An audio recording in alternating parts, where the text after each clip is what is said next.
안녕하세요. 방금 소개받은 NHN 인재INC의 강승혁입니다. 이전 세션만 해도 사람이 되게 없어서 좀 실망을 했는데 이번 세션에 사람이 많아서 좀 반갑네요. 지금 이제 제 세션 끝나면 아마 한 1시간 정도면 끝납니다. 그러니까 이제 마지막 이제 졸리실 때도 됐고 하니까 기지개도 한번 펴주시고 하면 좋겠고요. 그리고 제가 이 강의 세미나를 이제 부탁받았을 때 어떤 거를 할까 고민을 되게 많이 했습니다. 제가 클라우드 네이티브 관련해서 뭐 거의 한 달에 한 번씩은 주로 이제 강의하고 그러는데 그냥 하던 거 그냥 할까 아니면 조금 뭐 바꿔볼까 고민하다가 그래도 이제 30분 저한테 투자해 주시는데 그래도 뭔가를 얻어가셨으면 좋겠다는 생각에 좀 고민을 많이 해봤습니다. 물론 이제 클라우드 네이티브 관련해서 아마 많이 들으셨고 보셨을 거예요. 한번 이제 새로 이제 복습하신다는 생각을 갖고 해주시면 좋겠고요. 그리고 이제 강의의 집중도를 높이기 위해서 제가 이제 선물을 사비로 준비했습니다. 스타벅스 상품권 5만 원짜리를 6장을 가져왔어요. 그래서 제가 진행하다가 질문을 드립니다. 질문을 드릴 때 바로 손을 들어서 답변을 해주시면 바로 저희 우리 같이 와 있는 우리 직원이 나눠 드릴 거거든요. 그래서 집중해 주시면 좋을 것 같습니다. 네, 아이고, 죄송합니다. 오늘 아까도 말씀드렸지만 클라우드 네이티브를 한번 다시 얘기해 볼게요. 아마 지겨우실 수도 있습니다. 하지만 새로운 시각으로 한번 보신다고 생각하고 봐주셨으면 좋겠고요.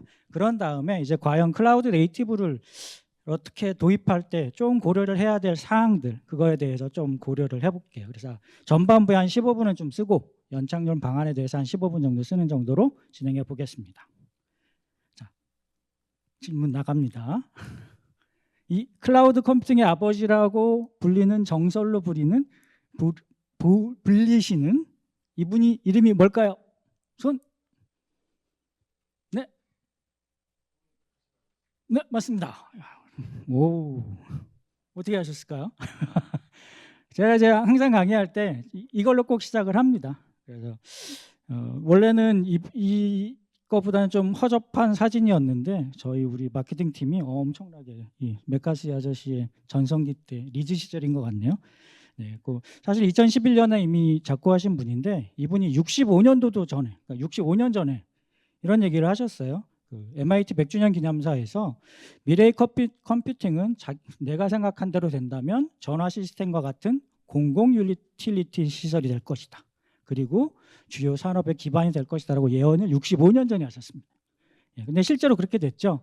그리고 올해 7월에 애저 사태가 일어났었죠. 애저 클라우드에 장애가 나서 항공권 발매도 안 되고 뭐 저희 게임 쪽의 서버도 다 나가고 그런 정도로 주요 산업의 기반이 실제로 됐습니다. 이제 클라우드는 피할 수 있는 그런 게 아니고 현실인 거죠.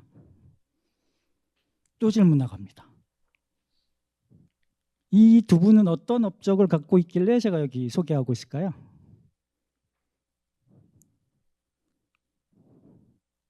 쉽다. 네. 네, 맞습니다. 정확하게 클라우드 컴퓨팅이라는 용어를 제일 먼저 썼다고 주장하는 사람들입니다. 예, 그래서 조지 파발로우 분이 이제 컴팩에 계시는 분이고 이분이 1996년 11월에 영어 발음할게요. 인터넷 솔루션 디비전 스트래티지 포 클라우드 컴퓨팅이라는 사업 계획서를 실제로 작성해서 1996년 11월에 발표를 했어요. 근데 션 오설리반이라는 사람이 사실 컴팩 직원 아니고 이 사람은 스타트업 사람이었는데 이쪽 조지 파발로우랑 같이 계속해서 어떤 사업을 할지 이 조지 파발로우가 사업 계획서 쓸 때도 같이 얘기도 하고 그랬던 사람입니다. 근데 이 사람이 왜 얘기를 했냐면 나중에 봤더니 자기 다이어리를 봤더니 96년 10월 정도에 다이어리에 클라우드 컴퓨팅이라는 단어를 쓰고 내가 쭉쭉 두 줄을 썼었다는 얘기예요. 물론 이제 조지 파발로우는 96년 11월에 발표를 했으니 그 전에 작성을 했을 거예요. 그래서 서로 누가 먼저냐 뒤냐 뭐 사실 옥신각신 한다는 이건 좀 상식적으로 알고 계시면 좋을 것 같아서 했고요. 자, 클라우드는 이제 사실 클라우드라는 의미 자체가 한글로 하면 구름이죠, 그렇죠? 예, 그런데 이 이미지는 어떻게 탄생했을까요? 이제 4장 남았는데. 안타깝네요. 네. 사실 그냥 뭐 네트워크 다이어그램에서 나왔습니다. 예. 고전적 네트워크 다이어그램에서 자기 시스템들, 내가 관심 있어 하는 시스템 말고 다른 쪽에 있는, 예를 들어 인터넷 영역이 있고 그런다, 난 모르겠다라고 했던 부분을 클라우드로 표현을 했었어요. 잘 모르니까. 예. 근데 그게 제가 보기엔 이제 클라우드를 규정하는 아주 정확한 그런 표현 방식이 됐다라고 생각을 하고 있어요. 그러니까 나는 내가 알고 있는 내 시스템과는 다른 그쪽, 그게 어떻게 동작하는지 그런 건 상관이 없는 거죠. 그래서 내가 요청하는 것만 처리가 되고 이 라우터를 통해서 내가 리퀘스트를 날렸을 때 클라우드에서 내가 원하는 답만 해주면 된다는 거예요. 그래서 클라우드에 어떤 컴퓨터가 돼 있고 그런 건 필요 없고 다 추상화되어 있고, 그리고 복잡한 인프라를 이제 나로부터 이제 격리시키는, 그게 이제 클라우드의 기본이라고 생각하고 있습니다. 그럼 이제 클라우드를 알아봤어요. 예, 클라우드는 뭐 어차피 잘 아시는데 그냥 한 번 더 복습한다 생각하셨던 것 같고요. 이제 오늘의 주제는 클라우드 네이티브. 네이티브가 무슨 뜻이죠? 아우 되게 쉽다. 쉽다. 네이티브. 우리 직원은 안 돼요? 네이티브. 네. 네, 원주민, 토종, 태생이라는 뜻이세요? 네. 네, 그런 뜻입니다. 그러니까 사실 클라우드는 내가 모르겠고 거기에 클라우드에 올려 뭐 그런 쪽이었는데, 클라우드 네이티브는 클라우드에서 태어난, 그러니까 클라우드를 아예 클라우드에서 만들어지거나 클라우드에 최적화된 환경을 일컫는 베스트 프랙티스, 그런 것들을 클라우드 네이티브라고 부르고 있습니다. 사실 클라우드 네이티브를 그냥 하는 게 아닙니다. 클라우드를 썼을 때 클라우드 네이티브의 장점이 있기 때문에 지금 아마 오늘 오전에도 고경두 사무관님이셨던 것 같은데 클라우드 네이티브로 가겠다, 행안부가 이제 완전히 선언을 제대로 하셨죠. 원래도 선언을 했었는데 제대로 하시기 위한 방안을 제대로 표현해 내셨더라고요. 그래서 진짜 우리 제대로 할 수도 있겠구나라고 이제 힘을 얻었는데요. 자, 그럼 클라우드 네이티브를 조금 더 깊이 들어가 볼게요. 물론 다 아는 얘기실 거라서. 다 아는 얘기입니다. 그래서 아마 클라우드 네이티브 4대 요소 오전에도 나왔을 거예요. 그래서 MSA, DevOps, CI/CD, 컨테이너. 근데 클라우드 네이티브의 시작은 사실은 MSA입니다. MSA는 마이크로소프트 아키텍처죠. 이게 결국은 어플리케이션을 어떻게 구성하느냐가 제일 중요합니다. 그게 되고 나서 그거를 잘 운영할 수 있는 조직, 문화가 DevOps가 되는 거고, 그리고 그 잘게 쪼개진 서비스들을 빨리빨리 자동화해서 하는 CI/CD가 필요하고, 그리고 배포가 쉬워지고 레질런시를 가지고 스케일러빌리티를 가지기 위해서 컨테이너 환경을 가지고, 그런 것들이 이제 이 4가지 요소가 이제 클라우드 네이티브 요소라고 보는 거고, 이것들이 다 이제 유기적으로 이제 동작을 해야 돼요. 근데 어쨌든 시작은 MSA입니다. 물론 MSA를 어떤 식으로 하느냐, MSA에 대한 기법도 있고 다양할 수도 있겠지만, MSA에 대해서 조금 더 고민을 해보시면 이제 MSA를 어떻게 도입하느냐가 클라우드 네이티브 도입과 큰 연관이 있다는 걸 좀 있으면 아마 될 것 같고요. 자, 그러면 그냥 우리 클라우드를 할 때는 사실은 버추얼 머신에다 올리면 이제 그냥 클라우드화 하는 거였죠. 근데 왜 또 다시 또 컨테이너 얘기 왜 하는 거야? 인데 사실 되게 중요한 것이 이제 3가지를 옆에 제가 써놨죠. 30% 리소스 효율성. 보면은 버추얼 머신은 호스트 OS가 있고 하이퍼바제가 있고 그 위에 게스트 OS가 있고 거기에 다시 어플리케이션이 올라갑니다. 그 레이어를 없애고 컨테이너 엔진으로 바꿔버리고 요 이미지들로, 물론 OS 시뮬레이터가 같이 이미지에 올라가긴 합니다만, 그래서 30% 효율성 향상, 이것도 되게 중요합니다만 제가 더 중요하게 보는 거는 2번과 3번이에요. 포터빌리티가 완전히 달라집니다. 버추얼 머신에다 어플리케이션을 올리시는 거는 버추얼 머신이랑 어플리케이션이 같이 움직일 수는 없어요. 그래서 내가 만들어 놓은 어플리케이션을 어딘가 또 할 때 다시 또 OS의 그런 세팅들을 항상 맞춰줘야 되는 거거든요. 그런 것들. 그래서 포터빌리티가 없는데 이 컨테이너 환경에서 이미지들은 자기의 동작 방식들을 한꺼번에 다 같이 가져가기 때문에 포터빌리티가 거의 살짝 과장 보태서 100% 포터빌리티가 있다고 보고 있습니다. 그리고 또 3번째 더 중요한 거는 이제 이뮤터블 인프라스트럭처라고, 약간 어렵대. 이뮤터블, 변경 불가능한 인프라스트럭처가 되는 겁니다. 사실은 내가 버추얼 머신에서의 어플리케이션들을 내가 업그레이드 한다 그러면, 내가 업그레이드 할 때 예를 들어 JVM을 올려야 된다. 아니면 뭔가 커넥션을 연결해야 된다. 그럼 이제 바뀌어야 되거든요. 어플리케이션이 바뀔 때 인프라스트럭처가 바뀌어버려요. 그랬을 때 생기는 문제는 롤백 했을 때 OS 환경도 다시 고쳐야 된다. 그런 것들이 있고, 내가 테스트하고 했던 OS 레벨이랑 환경이랑 했던 게 개발 서버에는 JVM이 17이었어요. 근데 운영 서버에는 19인 거야. 올렸더니 문제가 생겨요. 이런 것들이 이제 데이터 그 배포의 일관성이 안 되고 예측 가능성이 없어지는데, 이뮤터블 인프라스트럭처를 쓰면 요 이미지들이 OS 환경을 가지고 같이 가는 거예요. OS의 환경이라든지 그런 거를 유식한 말로 IAC라고 하죠. 인프라스트럭처 에즈 코드. 코드로서 이 어플리케이션도 코드지만 인프라스트럭처도 코드로 되기 때문에 그게 한꺼번에 같이 올라가지기 때문에 배포 일관성이 되고 롤백 일관성이 되고, 그리고 데브옵스가 아까 마이크로 서비스로 했을 때 단점이라면 거꾸로 어플리케이션이 하나였다가 갑자기 20개가 된 거예요. 20개들을 어떻게 막 배포를 해야 되는데 하나하나 20개를 관리하기가 어렵죠. 근데 그런 것들이 이미지로서 한꺼번에 갔다가 내가 롤백 하고 싶어 그러면 예전 버전 다시 띄우면 되기 때문에 그런 데브옵스의 환경을 단순화할 수 있는 장점을 가집니다. 초반에 시간을 좀 많이 썼네요. 자, 그럼 이제 데브옵스도 잠깐만 얘기를 하고 갈게요. 저희가 우리 어떤 IT 시스템을 운영함에 있어서 세 가지 스테이크홀더가 있죠. 고객, 뭐 공공에서는 뭐 국민일 수도 있고 고객 있고, 개발자가 있고, 테스터가 있고, 운영자가 있습니다. 이 간극을 줄이는 게 그동안에 우리가 해왔던 노력입니다. 그래서 고객과 개발자의 사이를 줄이는 게 애잘이에요. 고객의 요청 사항들을 얼마나 짧은 주기로 빨리빨리 개발하고 그걸로 반영하느냐, 그게 애자일이었고요. 그 다음에 개발자와 운영 또는 개발자와 운영 코드 그 사이를 줄이는 노력이라고 나온 게 이제 데브옵스인 거죠. 사실 애자일은 되게 오래됐습니다. 진짜로 한 2001년 정도에 애자일 매니페스토라고 해서 벌써 25년째가 돼가고 있고, 데브옵스라는 개념 자체도 사실 2006년 정도 나왔을 거예요. 그래서 사실은 클라우드 네이티브 있기도 전에 데브옵스라는 쪽도 되게 중요한 거였죠. 사실 그냥 단순히 개발에 초점이 아니라 결국은 그것이 잘 배포되고 운영되는 게 되게 중요하다고 보거든요. 여기서 제가 한 가지 좀 사족을 붙이자면, 우리가 사족 붙이고 질문을 할게요. 좋은 소프트웨어란 뭐라고 생각하시나요?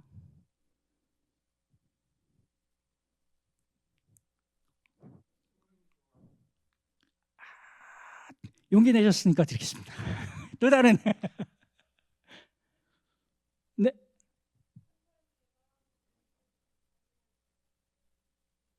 맞습니다. 주세요.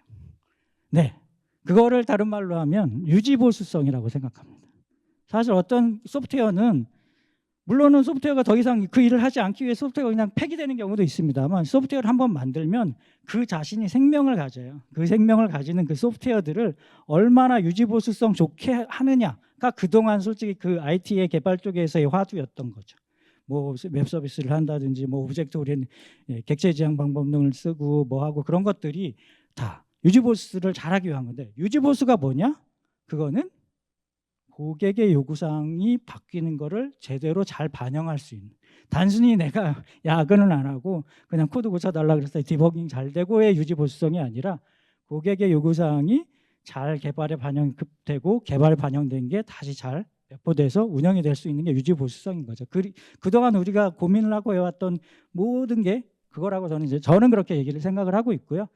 그래서 이 MSA 클라우드 네이티브 이쪽에서 제가 좀 클라우드 네이티브에서 좀 다르게 생각한 건, 그동안은 유지보수성에 대해서 한 거는 그냥 소프트웨어 개발 쪽에 되게 초점이 맞춰 있었어요.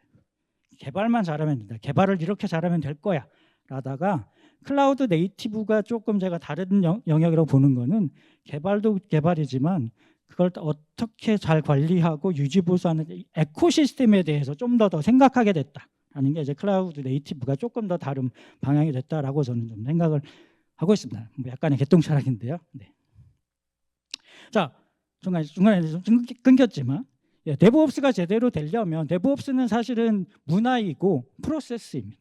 그게 제대로 되려면 CI/CD라는 툴들이 자동화가 되지 않으면 사실은 쉽지 않아요. 뭐 조직을 했는데 다 손으로 해. 그러면 사실 데브옵스 필요 없죠. 대부분의 경우가 자동화되고 어떤 부분에서 코드 품질을 사람이 개입하고 그런 것들이 있겠지만, 이제 CI/CD 툴이 중요한 거죠. 자, 그럼 다시 이제 MSA 이제 지금 4대 요소를 하나씩 다 하고 있어요. MSA를 얘기를 하면 항상 모놀리틱 얘기를 합니다. 근데 모놀리틱이 죄악일까요? 모놀리틱으로 어플리케이션을 만든 게? 이건 질문 아니에요? 이게 MSA를 얘기하면서 모놀리틱을 다들 죄악시하시는데 사실 모놀리틱이 죄는 아닙니다. 그동안 이렇게 개발을 했고, 그리고 어떤 데에서는 모놀리틱으로 되는 게 맞는 서비스들이 있어요. 그거를 컨테이너 그대로 올리셔도 돼요. 무조건 MSA로 해야 된다. MSA가 만능 장치가 아닙니다. 그렇게 생각하시면 안 되고요. 다만 그래도 MSA가 뭔지를 잘 이해하고 내가 이 MSA를 도입할 수 있겠느냐, 그런 거를 이제 고민하자라는 측면이고요. 자, 보시면 모놀리틱이랑 이제 MSA 구조를 이렇게 가장 쉽게 하는 이제 커머스적으로 봤을 때 모놀리틱의 경우도 기술적으로 MSA가 기술적으로 뛰어나냐 그런 게 아니에요.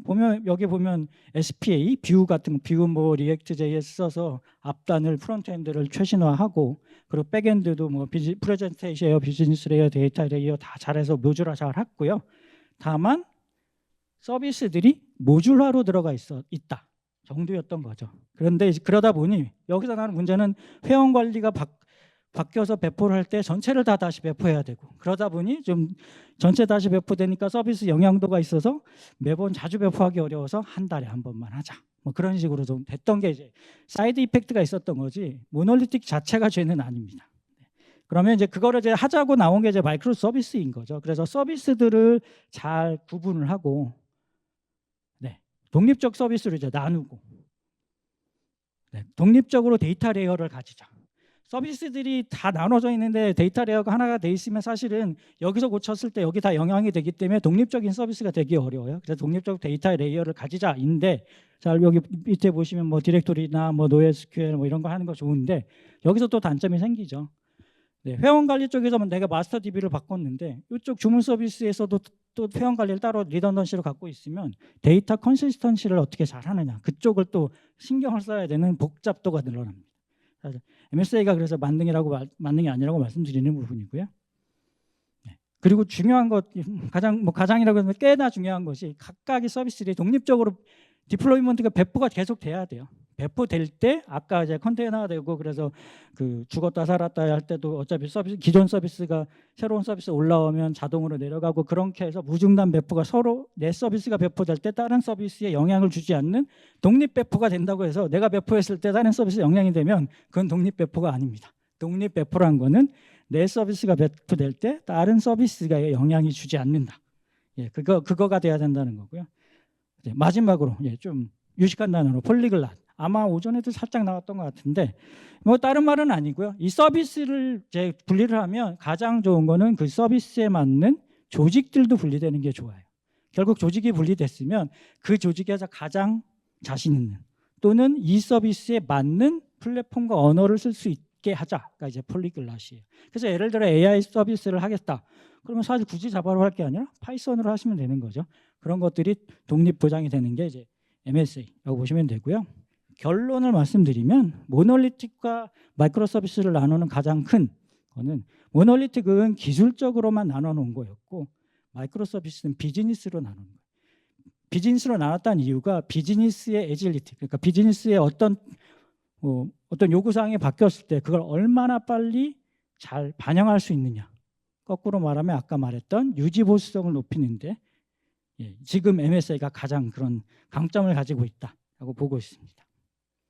자, 그럼 이제 클라우드랑 클라우드 네이티브를, 사실 클라우드 네이티브도 클라우드의 일부겠죠? 한번 비교를 해볼게요. 우리 좀 뭔가 비교를 할 때 육하원칙으로 하면 좀 쏙쏙 들어오시잖아요. 이 애니메이션 우리 마케팅팀 만들어주셨는데 훌륭하시더라고요.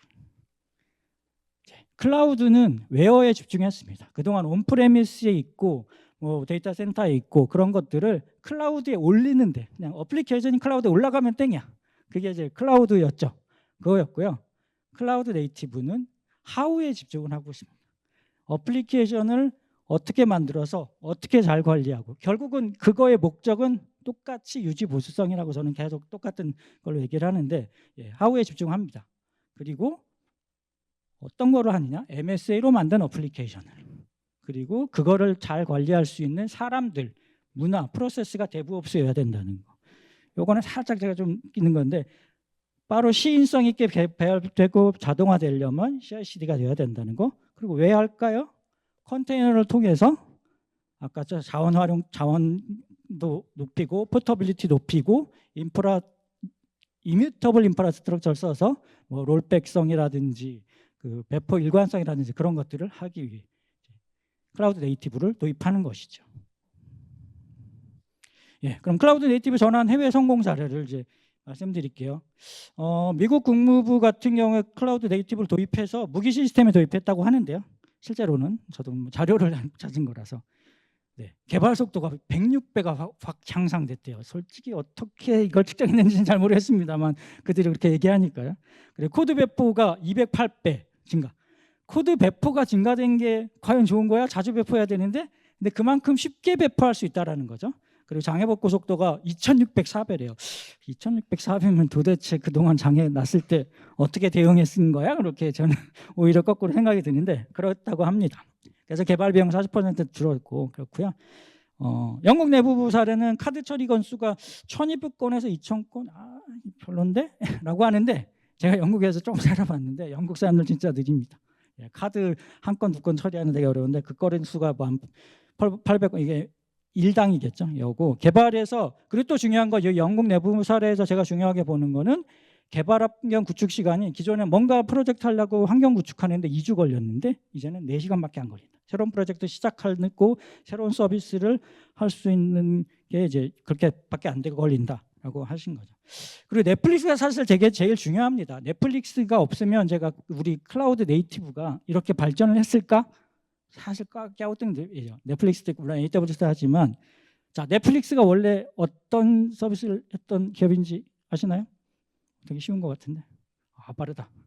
네, 예, 비디오 대전, 비디오 디비전 그 오프라인으로 하던 회사였죠. 이제 한 장 남았나요? 이제 없어요? 죄송합니다. 이제 끝났네요. 갑자기 집중도가 확 떨어질 것 같은 느낌인데. 네, 넷플릭스가 1997년에 비디오 대여점으로 시작했고요. 그리고 대단한 거는 1999년에 서브스크립션 모델을 적용했어요. 대단히 지금의 서브스크립션 모델과 동일합니다. 일정한 금액을 내면 이렇게 하는 서브스크립션을 했고 더 훌륭한 건 2000년도에 추천제 시스템을 썼어요. 그냥 오프라인 비디오 대여를 하는데도 그런 것들을 이미 했고 그러다가 2007년에서야 OTT 서비스를 시작했어요. 2007년에 비디오 스트리밍 서비스를. 근데 이제 미국에서도 뭐 보면 넷플릭스 했다 하면 엄청난 혁신을 이뤘다라는 단어로 쓰이죠. 근데 제가 생각할 땐 그들이 이미 레디가 되어 있다고 생각해요. 준비가 되어 있었기 때문에 된 거지 갑자기 비디오 대여하다가 야 우리 스트리밍 할까?가 아니었고 그런 서비스들 지금 아마 아시겠지만 넷플릭스에서 보면 어떤 그 드라마가 시작하면 한 시즌이 통째로 나와죠. 넷플릭스 오리지널은. 그것도 다 데이터 분석들을 통해서 어떤 사람들이 보면 원래 있던 걸 보면 한 사람이 첫 번째 거를 클릭을 해서 보기 시작하면 거의 하루나 이틀 만에 다 보더라 라는 거를 바탕으로 그거를 지금 넷플릭스에 그런 걸 한 거죠. 데이터 분석 시스템도 그렇게 가지고 있다라는 거고요. 그리고 넷플릭스가 개발자한테 엄청난 투자했던 거는 이 업계에서는 뭐 다 아는 사실이고요. 근데 이제 2007 제가 이렇게 장황하게 이 얘기를 왜 하냐? 8분밖에 안 남았는데 2008년에 2007년에 OTT를 하고 2008년에 데이터 서비스 장애가 데이터 센터 장애가 나요. 자기네 이제 운영하던. 그래서 3일 동안 서비스가 안 됐습니다.